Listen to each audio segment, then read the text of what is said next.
শীতের এক সুন্দর সন্ধ্যায় মামাতো বোনের রিসেপশনে কিছু সুন্দর মুহূর্ত নিয়ে আজ হাজির হয়ে গেলাম। আসসালামু আলাইকুম, আশা করছি সকলেই ভালো আছেন। বর বউ এখনো কেউ হাজির হয়নি, তার আগেই আমরা হাজির। আর সেখানে এসেই প্লেসটা ঘুরে ঘুরে দেখছিলাম। এইখানটায় আমার মামা, খালু এবং আমার হাজবেন্ড গল্প করছিলেন দাঁড়িয়ে। তার কিছুক্ষণ পরেই দেখছি বউ হাজির। তো মাশাআল্লাহ অনেক কিউট লাগছে ওকে। তারপর আমার আম্মুর ভাই বোন সবাই মিলে দাঁড়িয়ে গেছে এবং ফটোশুট করছিল।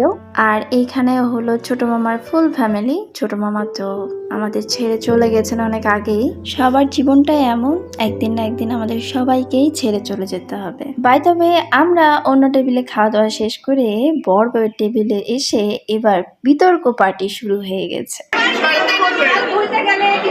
দিতে হয় বলে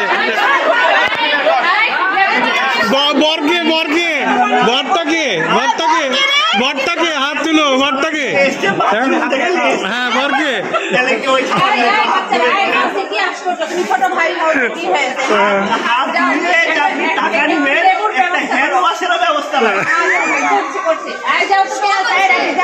হয়তোবা এখানে বোঝার কষ্ট হয়েছে যে কি নিয়ে এত কোলাহলের সৃষ্টি। তো কিছুই না, হাত ধোয়া নিয়ে যা হয়। ফটোশুট করে নিচ্ছেন বউয়ের মা এবং বরের মা একসঙ্গে। মোটামুটি ভাবে প্রোগ্রাম শেষের দিকে এখন মেয়েকে শুভে দেওয়া হচ্ছে ছেলের হাতে। একটা মেয়ের জন্য বিয়ে করা শুধু নতুন ঘরে যাওয়া না, এইটা হলো নিজের পরিচিত পৃথিবী ছেড়ে অন্য একটি নতুন জীবনের পথে যাত্রা শুরু করা। আমাদের মেয়েদের জীবন কেমন না, যে মা বাবা জন্ম দিল, মানুষ করলো, বড় করলো, কিন্তু এক সময় মা বাবার পরিবার ছেড়ে চলে যেতে হয় অন্য পরিবারে। এটাই হয়তো বাস্তবতা, আর এই বাস্তবতার সাথেই আমাদের মেয়েদেরকে সব মানিয়ে গুছিয়ে চলতে হয়। এখন বিদায়ের পালা।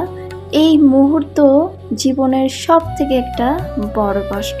তো যাই হোক, বিদায়ের এই মুহূর্তে চোখে জল থাকলেও সবার একটাই প্রার্থনা যে মেয়েটা যেন সারা জীবন সুখে থাকে। আল্লাহ হাফেজ।